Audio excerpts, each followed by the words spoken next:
بسم اللہ الرحمن الرحیم۔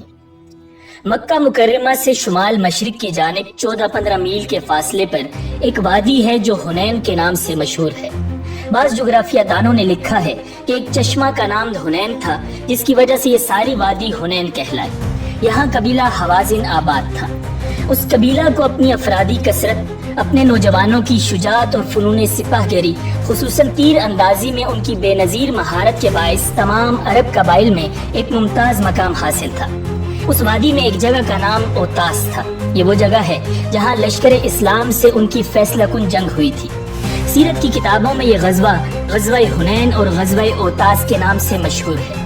ناظرین، ورلڈ ویو کی اس ڈاکیومنٹری میں ہم آپ کو غزوہ حنین سے متعلق مکمل معلومات مستند روایات کی روشنی میں بتائیں گے، مگر ویڈیو میں آگے بڑھنے سے پہلے اگر آپ ہمارے چینل پر نئے ہیں تو ہمارا چینل ورلڈ ویو سبسکرائب کیجیے، جہاں آپ کو خاص طور پر اسلامک ہسٹری اور اس کے علاوہ دنیا بھر کی منفرد معلومات کے متعلق ویڈیوز ملتی رہیں گی۔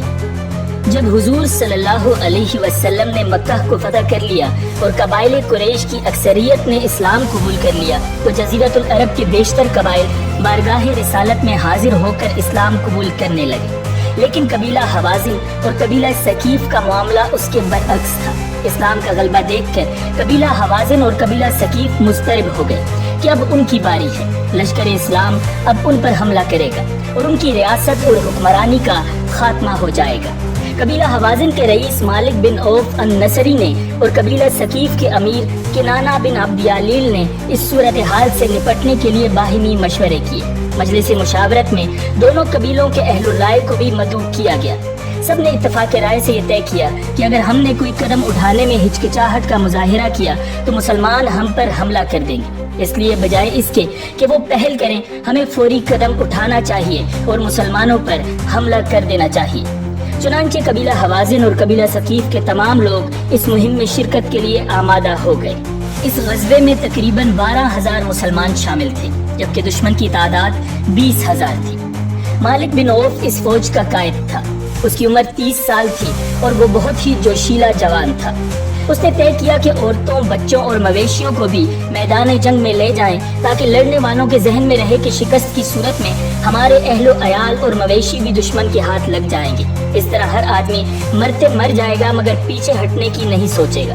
جب تیاریاں مکمل ہو گئیں تو حوازن اپنے قبیلے کے ایک ضعیف العمر مشیر درید بن الصمہ کو بھی اپنے ساتھ لے گئے۔ میدان جنگ میں پہنچ کر درید نے پوچھا، یہ بچوں، عورتوں اور جانوروں کی ملی جلی آوازیں کہاں سے آ رہی ہیں؟ مالک بن عوف نے بتایا، یہ ہماری عورتیں، بچے اور مویشی ہیں۔ ہم ان کو اس لیے ساتھ لائے ہیں کہ ہر لڑنے والا جان لے کہ اس کی جان و مال اور عزت و آبرو سب کچھ داؤ پر لگا ہوا ہے۔ یہ تو بہت غلط کام کیا ہے تم لوگوں نے، درید نے کہا، کیونکہ جب شکست ہوتی ہے تو بھاگنے والوں کو کوئی شے نہیں روک سکتی۔ اس لیے میری بات مانو، عورتوں اور بچوں کو محفوظ مقامات پر بھیج دو۔ اگر تمہیں فتح ہو گئی تو خواتین خود ہی تم سے آ ملیں گی، اور اگر شکست ہو گئی تو کم از کم تمہارے اہل و عیال تو دشمن سے محفوظ رہیں گے۔ مالک کو درید کے مشورے پر سخت غصہ آیا۔ اس نے کہا، میں جو فیصلہ کر چکا ہوں اس پر بہر صورت عمل کروں گا۔ 6 شوال سن 8 ہجری کو حضور صلی اللہ علیہ وسلم لشکر کی قیادت کرتے ہوئے حنین کی طرف روانہ ہوئے۔ لشکر میں 10,000 تو وہی خوش نصیب تھے جو مدینہ سے حضور صلی اللہ علیہ وسلم کے ساتھ آئے تھے اور فتح مکہ میں شامل ہوئے تھے۔ 2,000 کے قریب مکہ کے نو مسلم تھے۔ اس کے علاوہ جو لوگ ابھی تک مشرک تھے ان میں سے بھی 80 افراد شامل تھے۔ حنین کے قریب پہنچ کر آپ صلی اللہ علیہ وسلم نے دشمن کے ساز و سامان اور پلان وغیرہ سے آگہی حاصل کرنے کے لیے حضرت عبداللہ بن ابی حضرت رضی اللہ تعالی عنہ کو بھیجا۔ حضرت عبداللہ بن ابی حضرت رضی اللہ تعالی عنہ کو کسی نے نہیں پہچانا اور وہ ان میں گھل مل گئے۔ اس طرح انہوں نے تمام ضروری معلومات حاصل کر لی اور واپس آ کر بتایا کہ وہ لوگ تو عورتوں کے علاوہ ہزاروں کی تعداد میں مویشی بھی ساتھ لائے ہیں۔ تو آپ صلی اللہ علیہ وسلم نے فرمایا، کل انشاءاللہ یہ تمام چیزیں مال غنیمت کے طور پر مسلمانوں کے قبضے میں ہوں گی۔ دوسری طرف مالک بن عوف نے بھی 3 آدمیوں کو معلومات حاصل کرنے کے لیے بھیجا، مگر وہ تینوں جلد ہی ہانپتے کانپتے واپس چلے آئے۔ خوف سے ان کا برا حال تھا۔ مالک نے ان سے پوچھا، تمہیں کیا ہو گیا ہے؟ انہوں نے کہا، ہم نے گورے چٹے آدمیوں کو دیکھا ہے جو سفید گھوڑوں پر سوار تھے۔ انہیں دیکھ کر خوف سے ہم پر لرزہ طاری ہو گیا۔ ہمارا یہ مشورہ ہے کہ اس جنگ سے باز آ جاؤ، کیونکہ ہم زمین والوں سے تو لڑ سکتے ہیں لیکن آسمانی مخلوق سے لڑنا ہمارے بس سے باہر ہے۔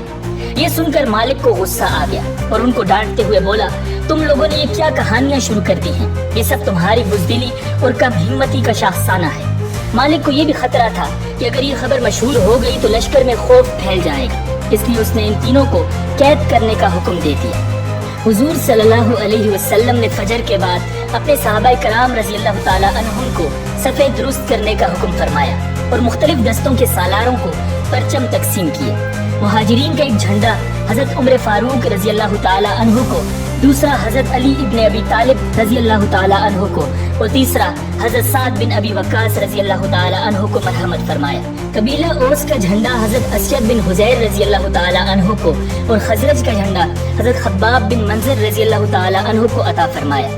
جس دن لڑائی ہونی تھی اس سے پہلی رات مالک بن عوف نے قبیلہ حوازن اور قبیلہ ثقیف کے ماہر تیر اندازوں کو مناسب مقامات پر بٹھا دیا اور کہا کہ جب جنگ شروع ہو جائے تو تم سب ایک ساتھ حملہ کر دینا اور تیروں کی بارش کر دینا۔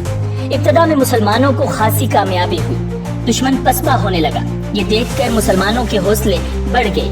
بعض صحابہ کرام رضی اللہ تعالیٰ عنہم نے مسلمانوں کی کثیر تعداد دیکھ کر کہا، آج ہم پر کون غالب آ سکتا ہے؟ لیکن اللہ تعالیٰ کو یہ بات پسند نہیں آئی۔ اسی مناسبت سے قرآن مجید میں اللہ رب العزت کا ارشاد کرامی ہے جس کا ترجمہ ہے، حقیقت یہ ہے کہ اللہ تعالیٰ نے تمہاری بہت سے مقامات پر مدد کی ہے اور خاص طور پر حنین کے دن جب تمہاری تعداد کی کثرت نے تمہیں مگن کر دیا تھا، مگر وہ کثرت تعداد تمہارے کچھ کام نہ آئی اور زمین اپنی ساری وسعتوں کے باوجود تم پر تنگ ہو گئی۔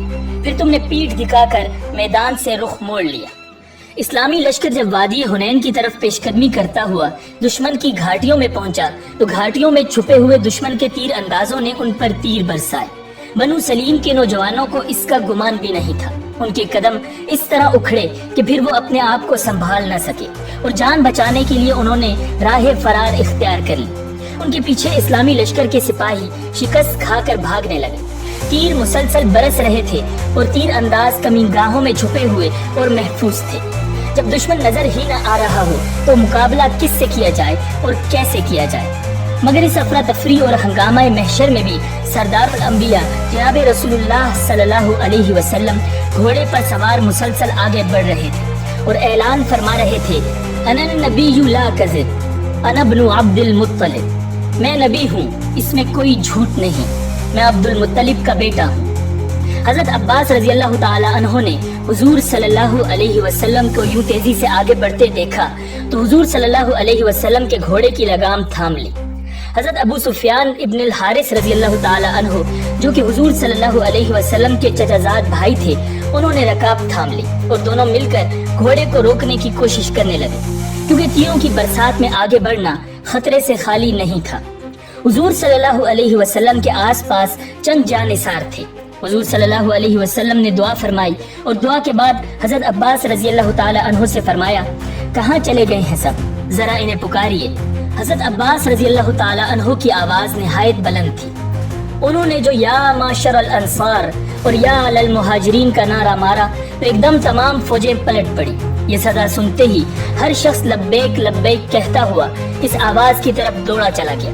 اس طرح منتشر لشکر چند لمحوں میں پھر سے منظم ہو گیا اور حضور صلی اللہ علیہ وسلم کے حکم پر دوبارہ دشمنوں پر ٹوٹ پڑا۔ مسلمانوں کے اس حملے سے پانسا پلٹ گیا اور شکست فتح میں بدل گئی۔ جنگ حنین میں 6000 آدمی گرفتار ہوئے، 40,000 بکریاں علاوہ ازیں چاندی اور دیگر ساز و سامان بھی بھاری مقدار میں مسلمانوں کے قبضے میں آیا۔ ناظرین، اس مارکے کے دور رس نتائج میں سے ایک نتیجہ یہ تھا کہ دیہاتوں میں رہنے والے عرب اور وہ قبائل عرب جو اس مارکے کے آخری انجام کا انتظار کر رہے تھے تاکہ اسلام سے متعلق اپنے آخری موقف کا اعلان کریں، ان سب نے حوازن کی اس بدترین شکست کے بعد اسلام میں داخل ہونے کا اعلان کر دیا اور طائف اور اس کے مضافات میں اسلام نہایت تیزی کے ساتھ پھیلنے لگا اور دیکھتے ہی دیکھتے پورا علاقہ ہلکا بگوش اسلام ہو گیا۔